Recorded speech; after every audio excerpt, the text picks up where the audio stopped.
Hi, everyone. Welcome to today's episode of the Mastering Retention Podcast. Today, we're actually joined with our very first data scientist on the show, Joni Ruotsalainen, which Yes. I think I almost got it. We'll Nailed keep it. practicing my pronunciations. Coming to us from Metacore, working on like the defining factor of merge games these days. Super fun time to dig into there. But before I dig into all the data sciencey questions, because I've got a lot, Oh no. don't worry, my abilities are like super basic, so we'll kind of start at the ground level. Okay, sounds good. I always like to start with Yoni, what's your story? Like, how did you end up in games, and how did you end up where you are today? Sure. So first of all, thanks for having me, Tom. I'm really excited to be on the podcast. And my story, well, it's kind of the traditional story of how you get into the games industry. So I've been playing games ever since I was like 4 years old.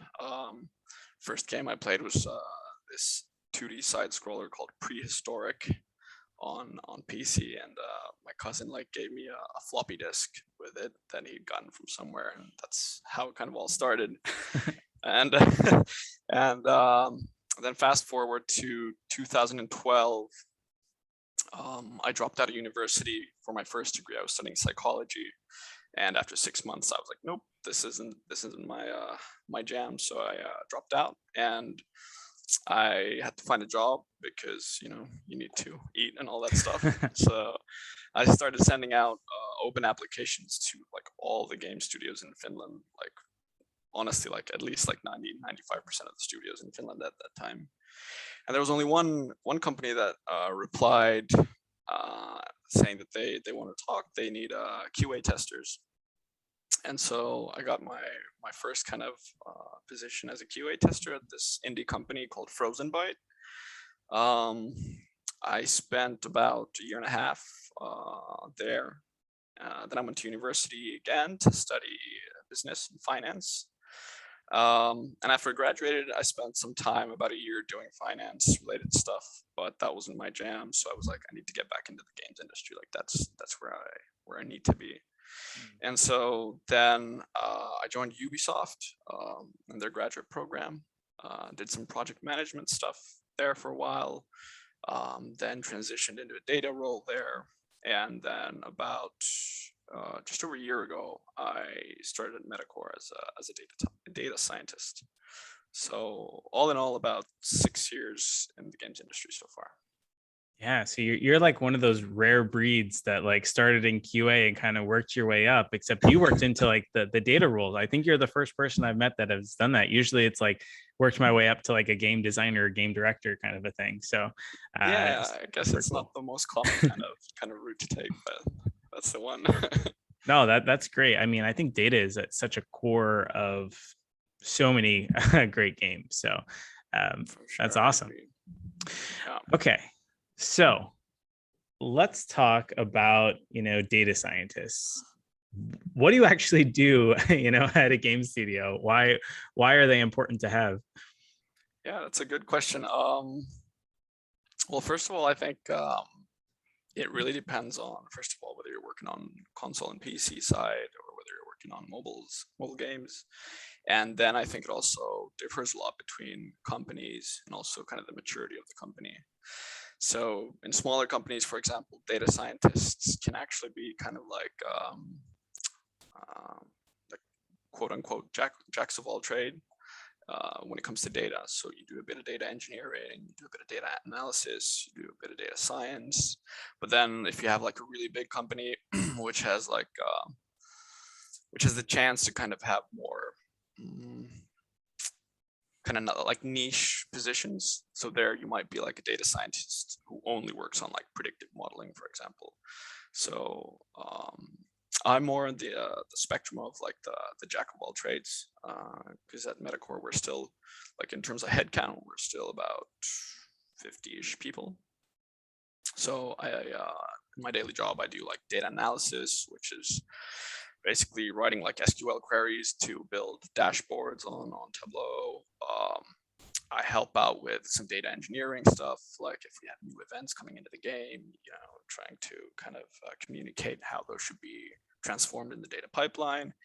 And then also some data science, which is like building like segmentation models to help segment players, predicting LTV, that sort of thing. Gotcha. That's super interesting.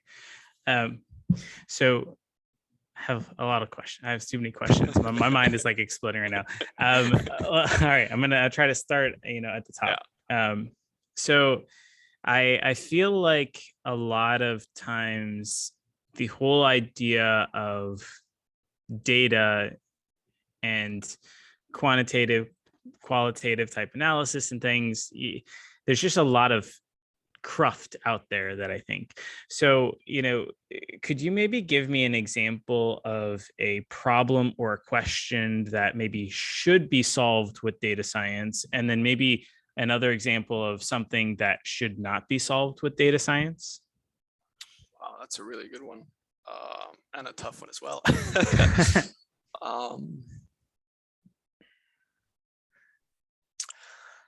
Well, actually, that's a difficult. Like, I was thinking first about the question about solving what problem shouldn't be solved with data science, because in my daily work, I of course view everything through the, the lens of like data, but some things that are really kind of hard to dig into data wise is actually like things like player motivations. So the typical like way the data is gathered and analyzed is having like player telemetry in the game. You send events, players send the events when they play the game. They end up in a database, and you go from there. But that's actually not the best way to try and figure out like the player motivations. Like, why do players do this in the game? So I think, for example, like surveys, having like focus testing with smaller groups of players are better things, or better ways to approach those types of questions. And then the other end of the spectrum with problems that I think fit data science really well is, well, I guess one of the examples would be, I mentioned predicting like lifetime value of players. That is something that instead of like trying to guess at, I don't know, like average, or using like average values of player lifetime value, and then kind of proxying that into your UA or whatever is not a good approach, because there's a better approach of actually utilizing all the data that you've gathered and building like a predictive model for that, for example. So that's one example, I guess. Yeah, that's great. So I'm gonna share a little bit about how I think about kind of using data, and I'm curious if you would say you're completely off base or that approach actually makes a lot of sense. Okay, sounds good. So, I like to, if I'm approaching a game, every game has problems in it, regardless of what stage you're in or where you're at. There's problems in the game, right? So I think the first step is understanding what those problems are. I don't really think that data science can help me to understand what the problems of the game are. I just don't think that you just looking at raw data is not going to tell you. I think you have to be playing the game a ton yourself. I think you have to be actively engaging with players on like Discord or something else, like having, human to human conversations. I think surveys are a great tool. We have segmented surveys and user-wise, they're great. And I think they have a place, but I don't think you can replace those first two, which is like actually talking to players, whether it's you or support. I think it's always better when it's you. And then, playing the game a lot yourself. And, you're going to come to understand that there are, key problems in the game. So let's look back at that legendary Supercell video before they introduced a bunch of changes that led up to the success of the Gold Pass. One of the problems in the game, I don't think you got to figure it out otherwise, is like clans were really focused on clan wars, right?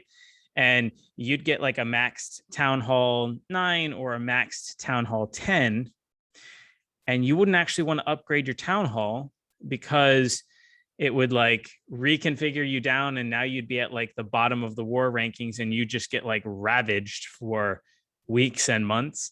And so it was like social pressure from the clan to like stay where you are to like help the clan actually succeed.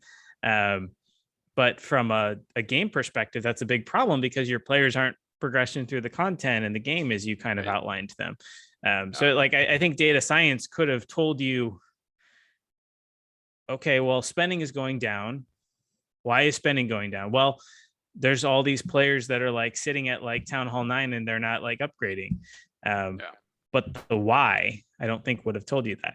So I think you have to first understand the problem, which is we set up our game so that we de-incentivize players from upgrading. Then and only then, once you have that problem clearly in your mind and that you're sure that it's one of the top problems and it's sure that you're, this is one of the things we need to solve, then you can go to the whiteboard with the team and come up with a whole slew of potential solutions of how we fix this. Then I can take those solutions and I can bring them to you, Joni, and I can say, okay, look at the data and try to tell me which of these is the most likely to succeed. And then I can look at a slew of other things of like, how difficult would it be to implement, how much time, what's the likelihood of success? And then I can come up with a gambit of the things that I actually try building out to see if it solves this problem. So that's generally how I like to think about it. I don't know, curious what you think. Yeah, I think that's a very interesting point overall. And I think like I don't have a like yes or no, I agree or don't disagree or agree, but I have a more kind of muddied answer. It's a very political answer.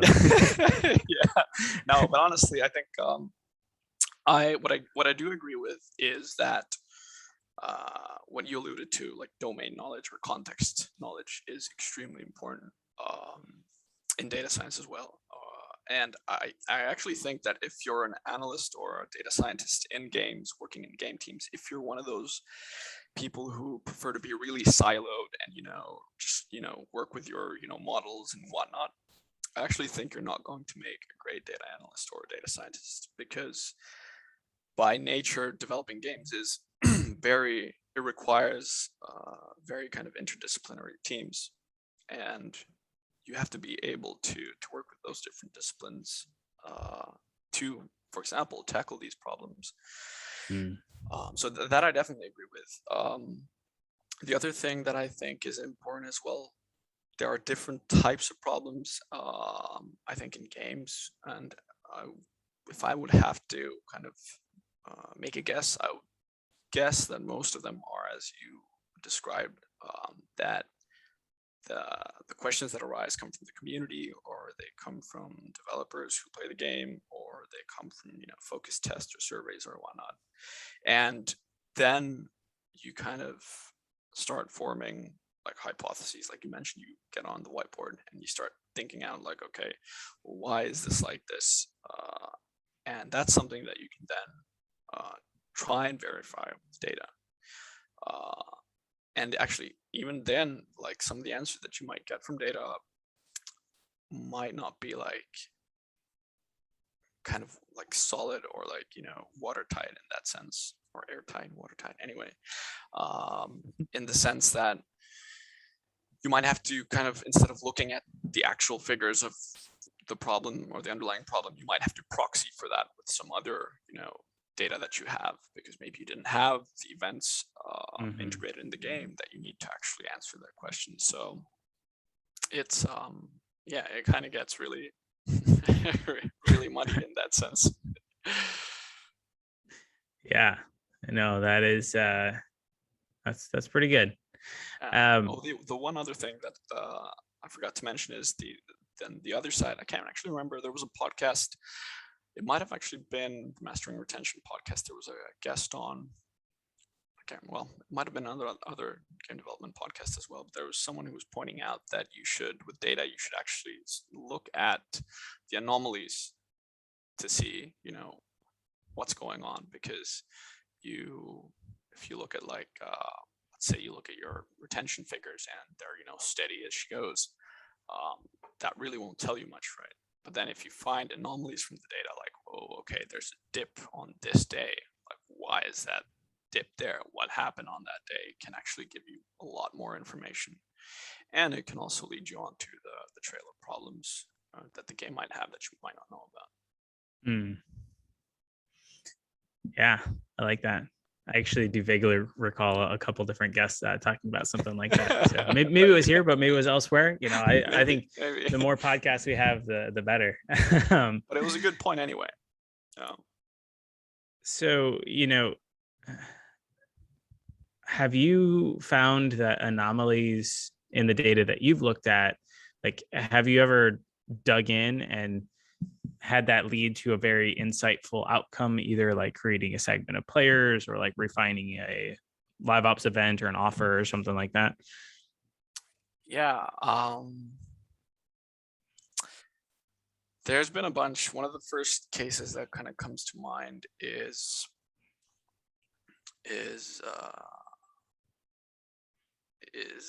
a case where I was trailing off in my mind. Is a case where I was looking at currency balances, virtual currency balances of players, and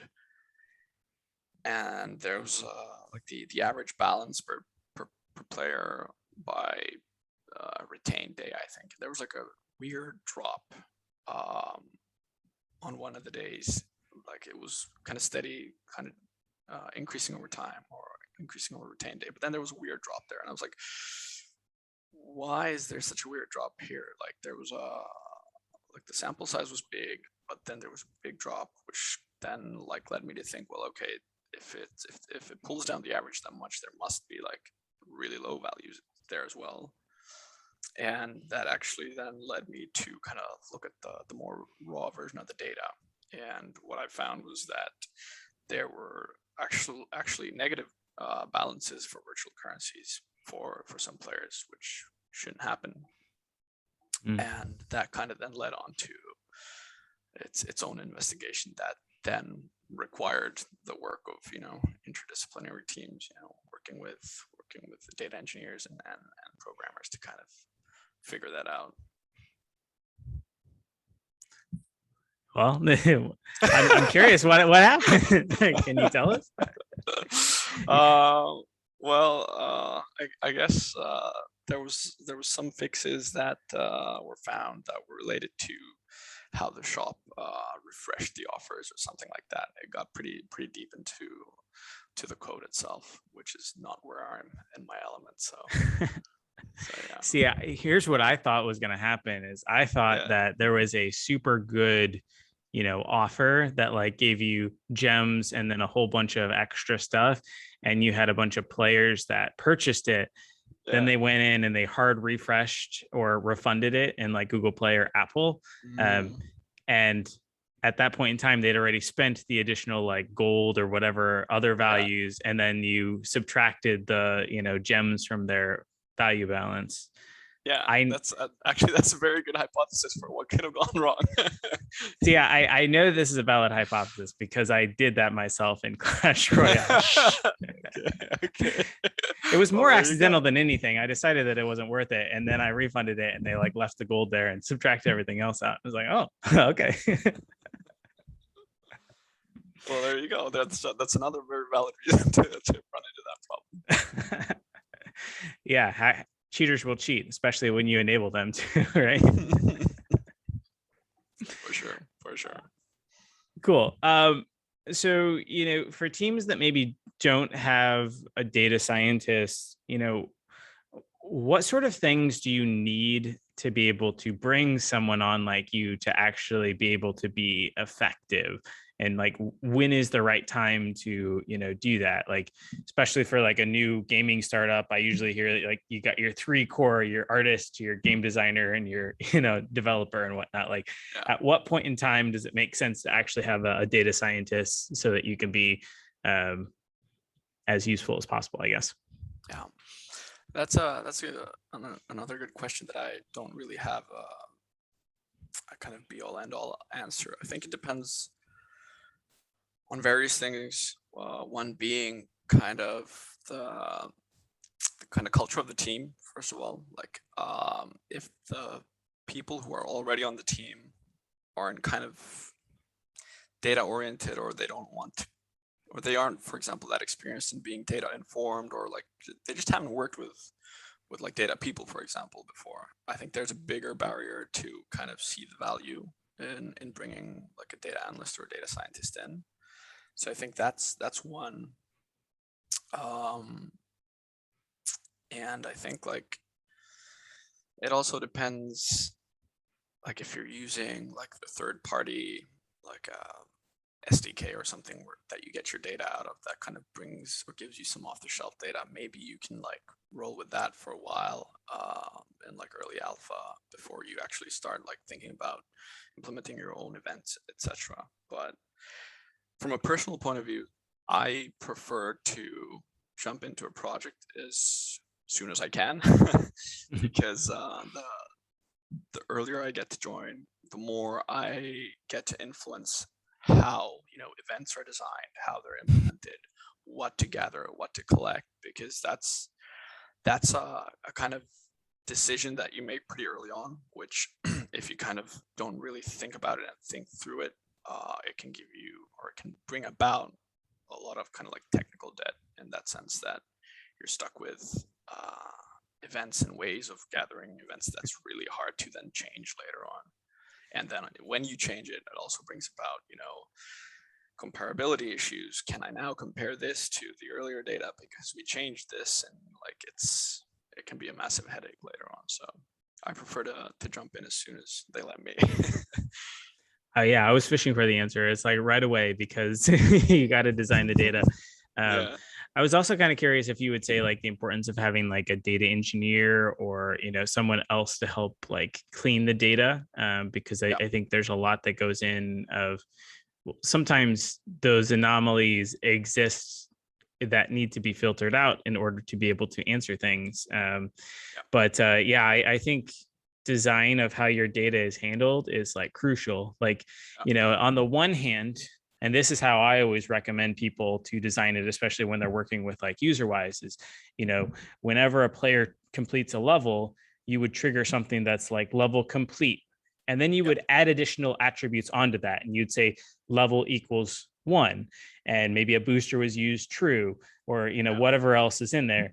And then you complete level 2 and it's level complete, where the level equals 2. And you kind of go through there versus having a unique event, level 1 completed, level 2 completed, because it is far, far harder to analyze the latter data than it is the former. And you just get like massive amounts that are so unwieldy. So yeah, I think that data design is so crucial. Yes. That was a good example of why you need to bring in preferably someone early on. Love it. You mentioned third-party tools. Like, what are some good, systems that could maybe help offset teams? I'm thinking like game analytics, Amplitude, maybe a Tableau. Like, do you have any recommendations or thoughts on, any different systems out there? I have the real answer and the political answer. Always the real answer. Yes, the real answer. We're rogues on here. Yeah, the real answer is, and this is also coming from like my point of view, who's kind of a data purist, because like that's what I do. I don't think, or I have yet to come across a good solution for third party like data SDKs. One, like it, I just haven't. Maybe they're out there, who knows? But I personally haven't worked with any of them, so I can't recommend anything, like, unfortunately. So in your mind, what would a good third party, analytics SDK or solution do that they don't do currently?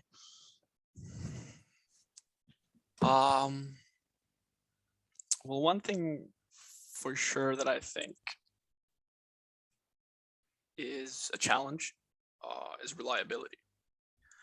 For example, I've worked with a kind of third party solution where we had an issue that it was supposed to export data, very important data, to a database, and it didn't happen. And we reached out and tried to get some customer support for the issue to maybe have them do like a re-export of the data into the database, and they didn't do that, and instead tried to upsell us with like more expensive customer support. So like that's one example of reliability that I think is a challenge. And another thing is just a lot of these third-party tools, they're kind of like black boxes. Like they'll give you, for example, retention calculations, but you have no idea how they're calculated. And then you might like take your own data, calculate retention as you were used to calculating it. Of course, there's different ways to do that as well, but what you'll see is like the figures, they don't match. And then you end up spending a lot of time figuring out, okay, well, why don't these match? Can I trust this? And you just start digging yourself into this deep abyss of like, figuring out if this is real or not. And I think that's time not well spent. You should try Amplitude sometime. I feel like at the bottom of their graphs and stuff, they have the raw data export. I'd be curious your thoughts on it. I've heard from other data scientists that kind of scoff down on it, but I don't know that anyone has ever actually like truly gone into it and given me like the real lowdown. But yeah, I know a lot of data scientists are, SQL purists where I want to just, hop in here, or I pull the data out and then I've got my Python algorithms and stuff that I run on top of it. Yeah, I think the most important thing is like if you can trust the data and you know what's going on under the hood, then that's already a really good start if you can get that. Yeah, no, that makes a lot of sense. I love it. Okay, I want to switch gears just a little bit and talk about segmentation. Because I think this is something that's super important and something that I see so many gaming companies get completely wrong. So first off, Joni, what is segmentation? What does it mean? Well, I think at a very high level, segmentation is just a way of putting players into groups. I think that's a very kind of high level version of it. Now, there are a multitude of ways to put players into groups. You might put players into groups based off of demographics. You might put players into groups based off of things like, are they spenders or not? How much their lifetime playtime is, all that stuff. Those are kind of well, let's just call them one approach. Then what data scientists typically like to do is bring out their machine learning models and use things like clustering algorithms. So what they'll do is they'll kind of extract and build features of players. You might get things like how much of this virtual currency they've spent, how many levels have they progressed in their lifetime playing the game, or like how many PvP matches have they played. And you'll bring in features and you'll feed them to this clustering algorithm that will then give you kind of segments based off of those. Okay, so stupid question for people that aren't familiar with it, but what is clustering algorithm, or what is a clustering algorithm? Right.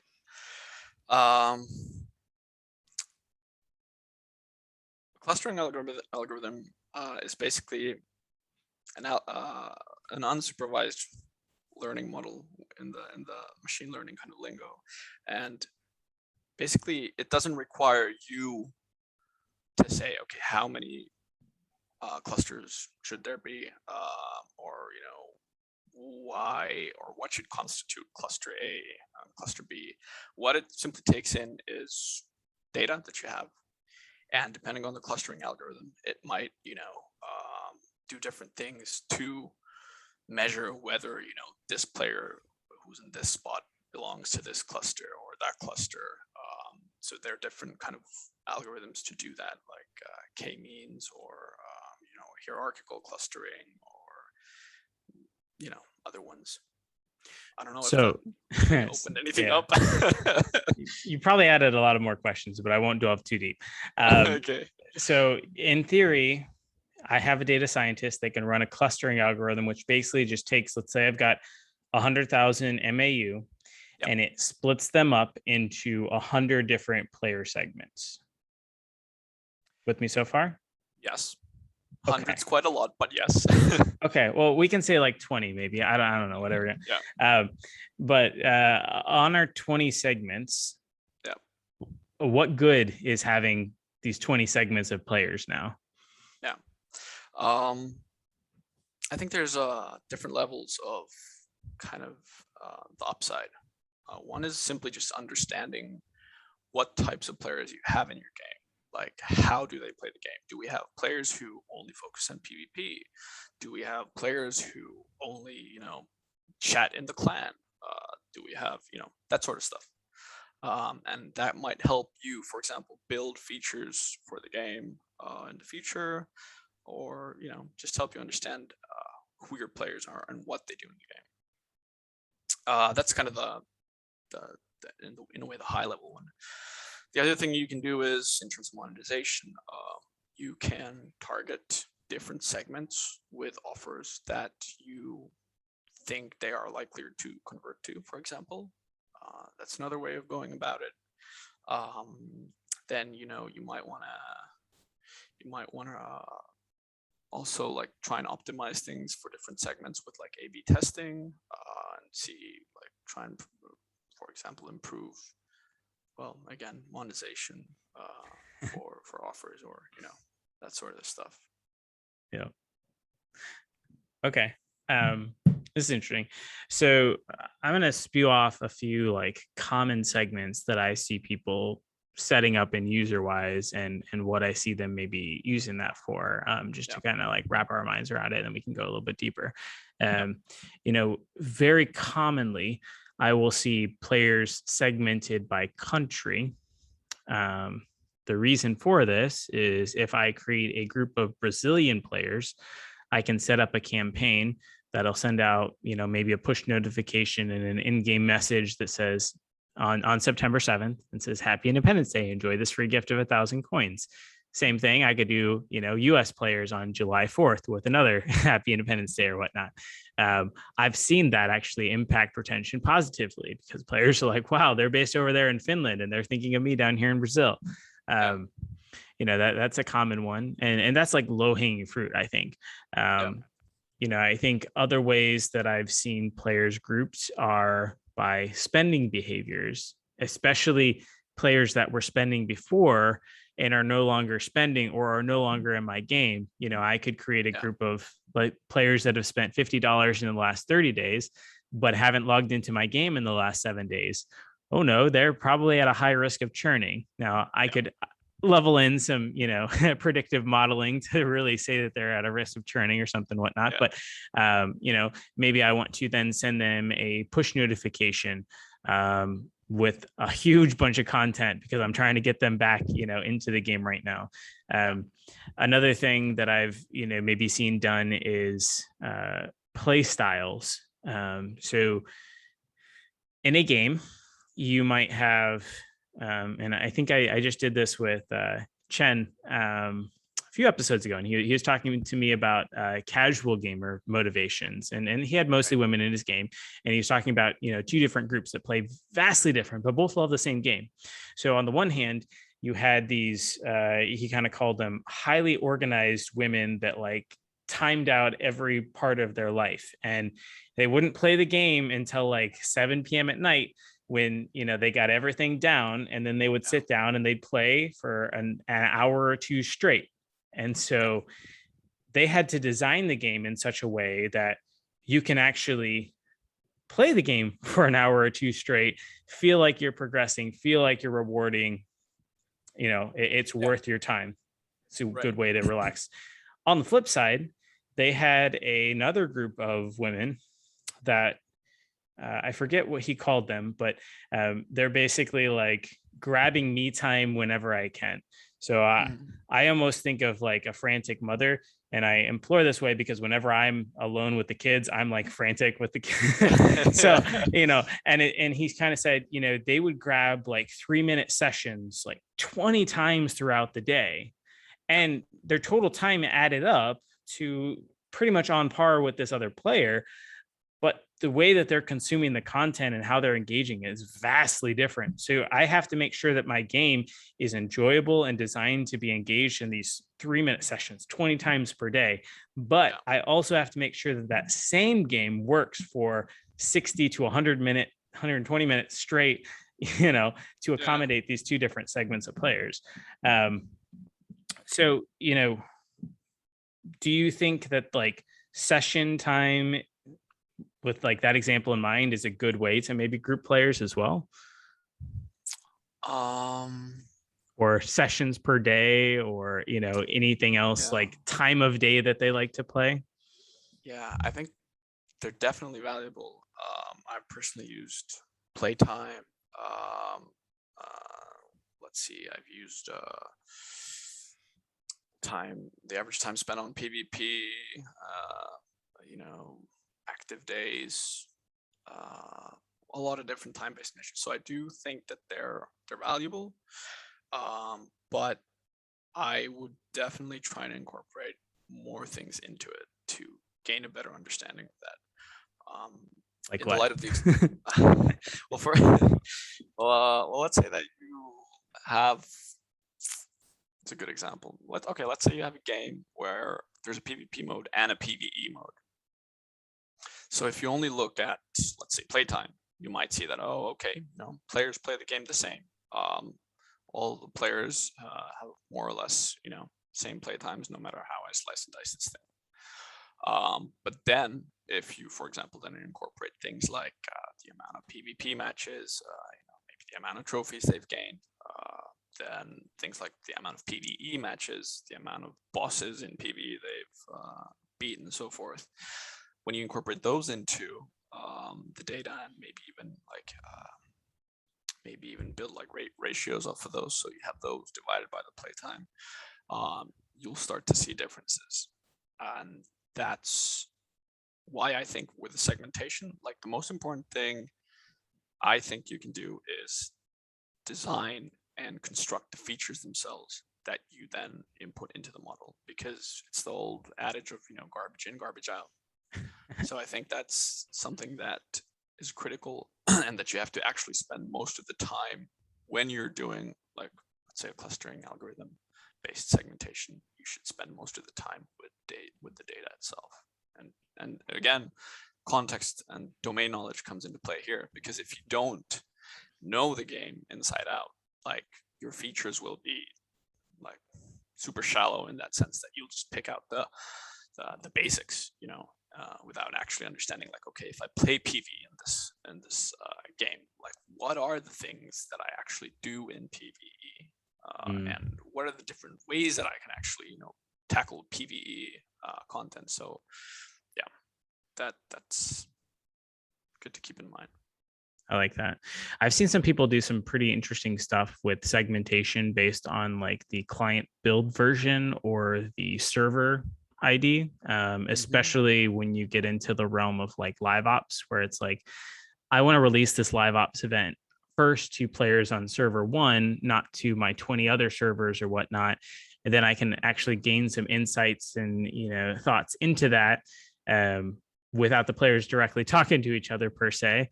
Right. And then when I release it to ideally my entire player population, I've had at least a chance to analyze it and iterate and improve it a little bit before it kind of goes out to everyone. And I think the client versions, again, it kind of depends on how you handle this, but I've seen, some folks that might release a new version of an app just to, I don't know, players in India or something like that. And I want to target just players on that version, and I can use that to help better understand what am I giving to them. Did I incidentally break anything with the rollout before you, which happens more than I'd like to admit, but life is when you're working on games. So this whole concept of segmentation, though, who ultimately should be in charge of figuring out how many segments you have, which players should be in them, and kind of managing them in the long term. I imagine that if you just let it go untamed, you could end up with umpteen number of segments. Is there a good strategy for managing that? Yeah, that's an excellent question. That's really insightful. I think so.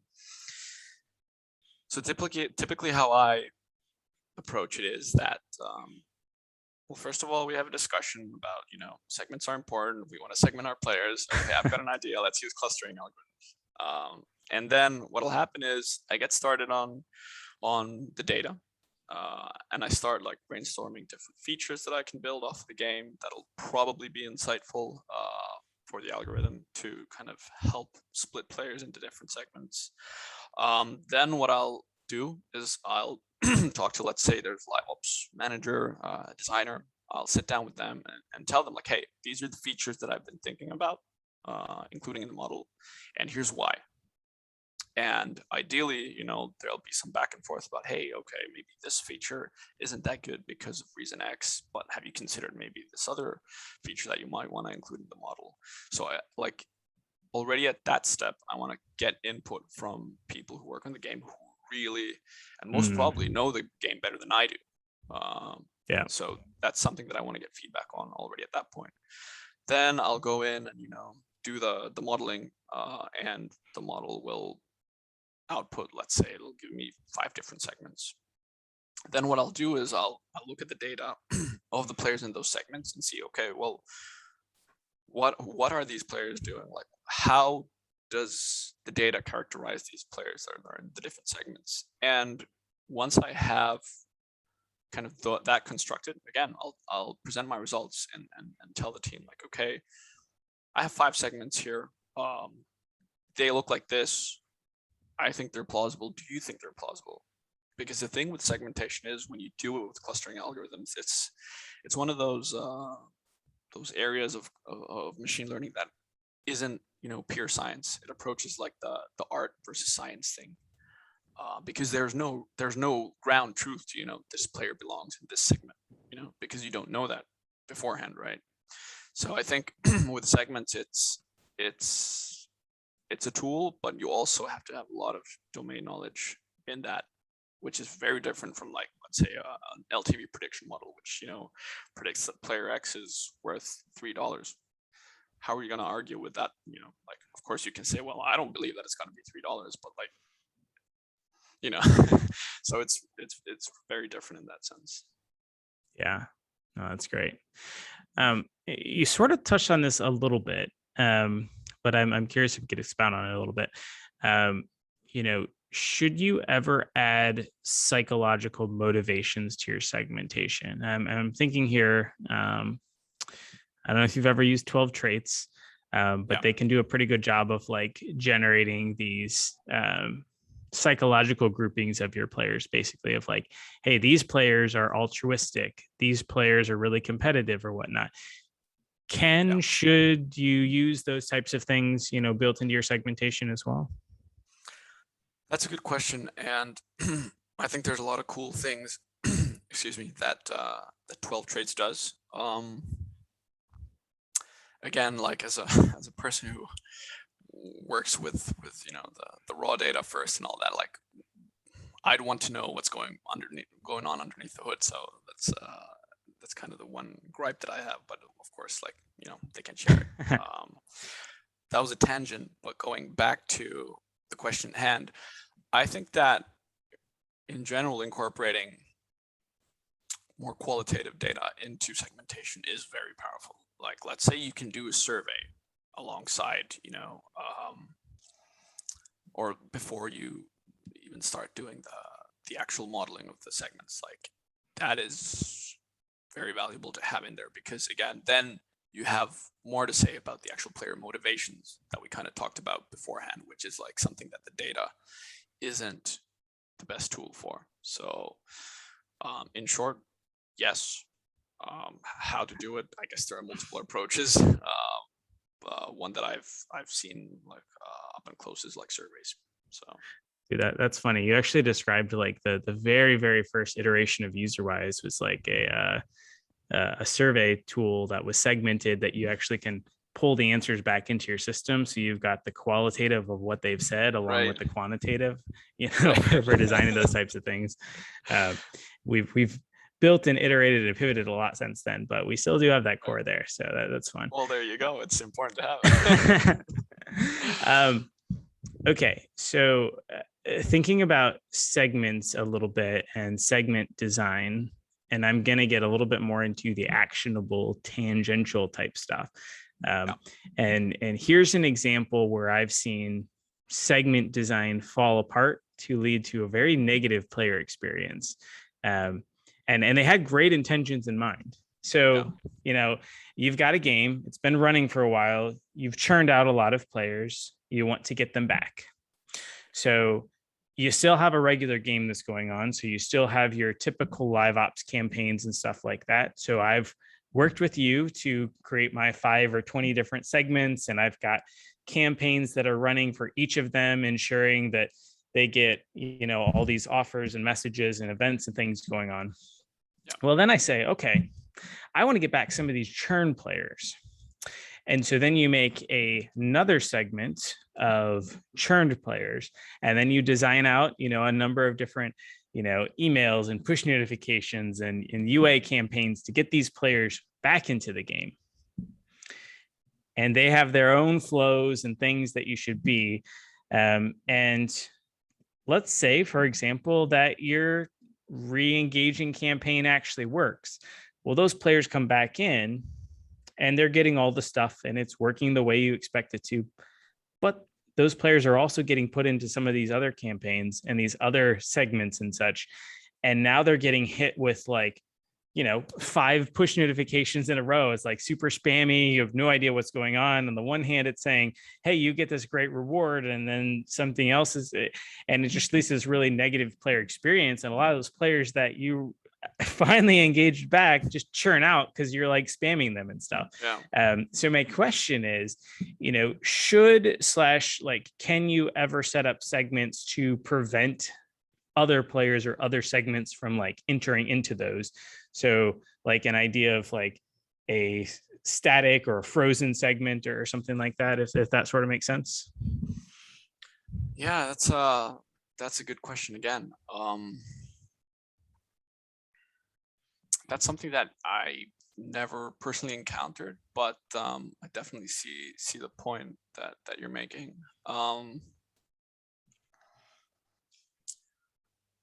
Well, in a way, I think one option could be that, let's say you've done the segmentation some time ago, you have a model that basically, whenever new players come in, they've got enough data, places them, stick them in whichever one, yeah, puts them in one of the segments.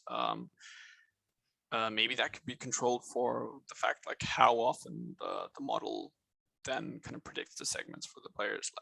If it doesn't do it every day, maybe it does it once a week. So maybe these players who've engaged for a while before they've generated enough data again to be properly assigned to a segment will then be in some kind of, like you mentioned, kind of a generic segment, so to speak. So I think that could maybe be a solution for that.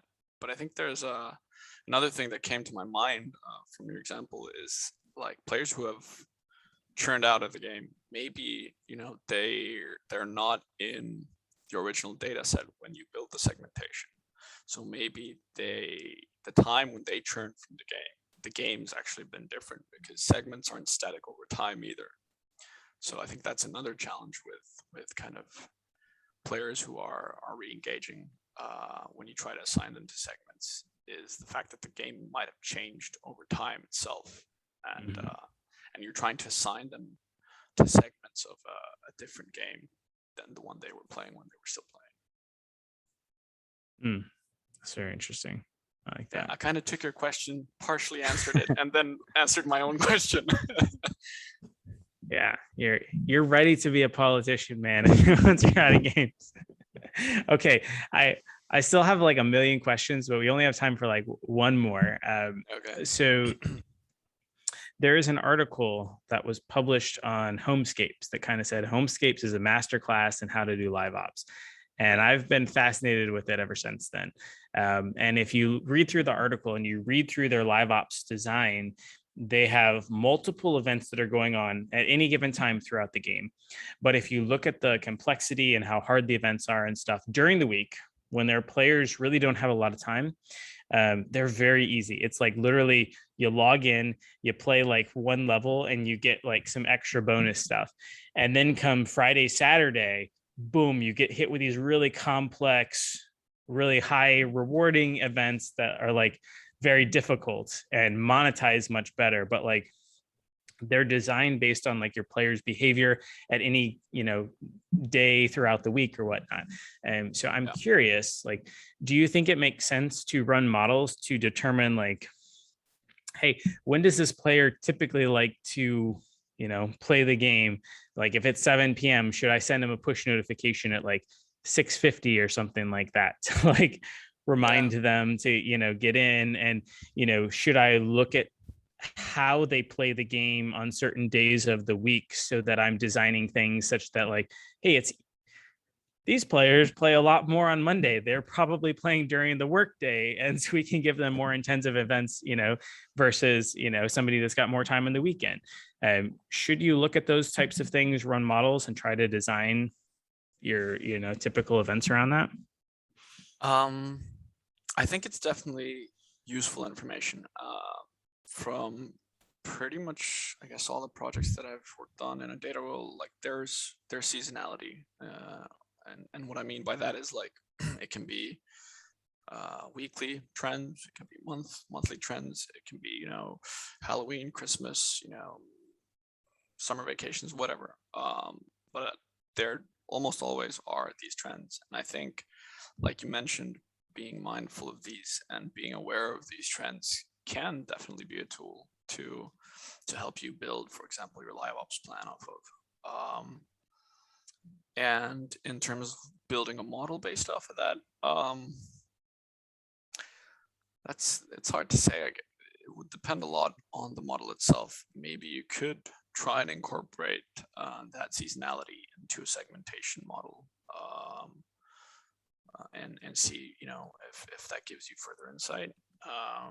Maybe you could try and build, I'm just spitballing here, but maybe you could try and build, let's say, a time series prediction model of what the seasonality, this week will be. Will it be increased off of the baseline, or will it be less? Like, what can we offer these players? Like, if we expect this weekend to be, in terms of, let's say, playtime higher than the previous weekends, can we cater to that somehow? Like, can we put in more content for them to play?